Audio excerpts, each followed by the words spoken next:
And it's confusing sometimes from people from the outside looking in, because you have the what we call the carpet bombing of the likely Trump voters in all of these battleground states, effectively trying to get them to make a plan to vote. You go up to their house, you knock on a door, you identify the target person you're trying to reach and be like, hey, have you made a plan to vote in this election?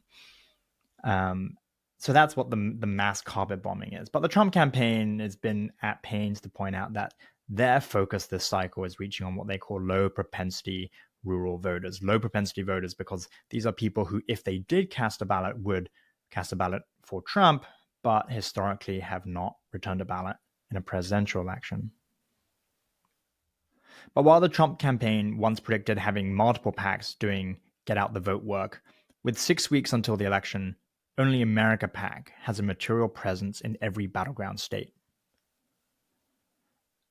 America PAC, according to numbers relayed to us by people with direct access to the data, has about 300 to 400 people ballpark in every state walking every day. That's the kind of lingo we use, people who are knocking on doors every day. And the reason we're looking at this number now, people who are walking, is because what we traditionally refer to as paid and unpaid staffers plus volunteers are being interpreted in different ways by different groups and different entities. The Trump campaign sees it in one way. The RNC used to see it in a different way. Other PACs like Turning Point USA, Turning Point Action, run by the right-wing activist Charlie Kirk, see it in a different way. And so I think it makes more sense to talk about it in terms of how many people are knocking on doors every day. And in that metric, America PAC stands alone, and they stand far apart from every other PAC.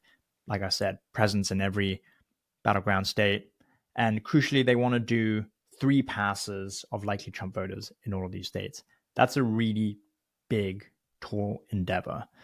If you think about it, for instance, in the state of Nevada, you're probably looking at having to do 30,000 doors a day, knocking on 30,000 doors a day. And they are actually on track for this. They have already completed 1 pass. They've got 2 more passes to do between now and election day, and they do seem on track for that. So America PAC now accounting for a large part of the Trump Get Out the Vote program. But since the Trump campaign doesn't have its own mass field operation, it's busy doing its Trump 47 program and its volunteers, the campaign actually has little backup if America PAC hits any further snags. For instance, last week, the company that they had retained for Arizona and Nevada to do no knocking and canvassing got let go. It was called the September Group LLC, and they were let go for performance-related issues. The move to terminate that vendor, though, had damaging consequences because America PAC, first of all, lost several days of canvassing while they busy trying to find a replacement. And in doing so, they lost at least some of the 300 people that the September Group had hired in Arizona and Nevada to do field work. You have to think about it from the perspective of some of these canvassers, right? They're short-term contracts. There's not long until the election. Some of them might wait around to see if they get picked up by the successor vendor to September Group, but many of them will not and have not. They decided to go and work for other campaigns. They swapped back to another entity that was doing paid canvassing, and so the 300 people, the roughly 300 people that America PAC had in its army through the September Group were lost. The Trump campaign denied to us that they had a reliance on America PAC in any way, and they like to talk about how they have more than 27,000 volunteers working as Trump 47 captains.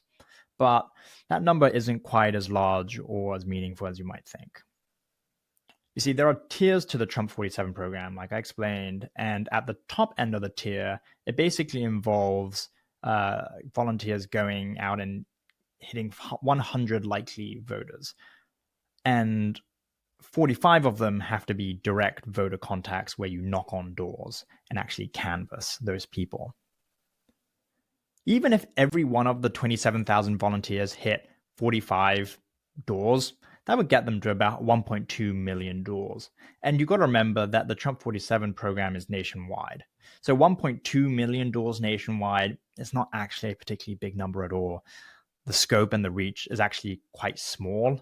If you think about it, 1.2 million doors is roughly what America PAC is intending to hit in the state of Nevada alone. So that kind of puts you in perspective of the extent of the reach of these Trump 47 captains. Now, the one thing going for the Trump 47 captains program is the people who are recruited are particularly ardent Trump supporters. They are likely to have a high conversion rate of people they talk to actually requesting a ballot and then actually returning it. So that is the one thing that is going for them. But in terms of the numbers, it's not particularly large. Also, the Trump campaign and PACs like Turning Point like to talk about how they're targeting these low propensity voters in these rural areas. And the one stat that we hear over and over again is that, for instance, in Paul Gosar's, Representative Paul Gosar's district, turnout has not been particularly high historically. And if they could reach the 30-40% of voters who didn't vote, that would be significant. That district is ruby red, very, very Trumpy. And their aim is to get as many of those people to return a ballot as possible this cycle around. In theory, it's a good idea, right?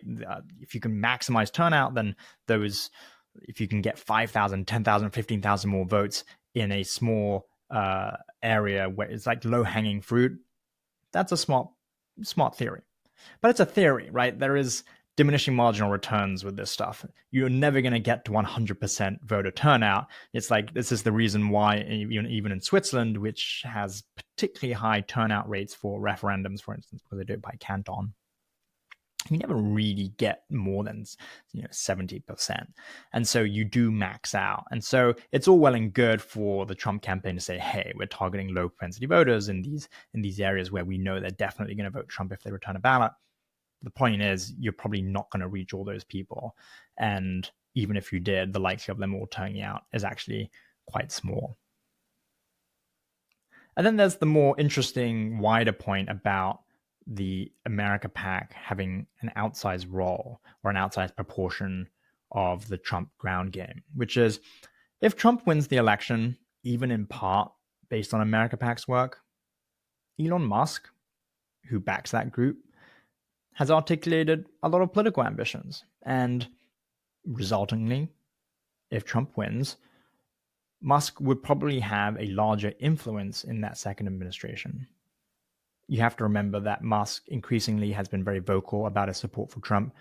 He did the X Spaces with Trump, where he talked about potentially chairing a committee or like a small business or like a large business entrepreneurs committee.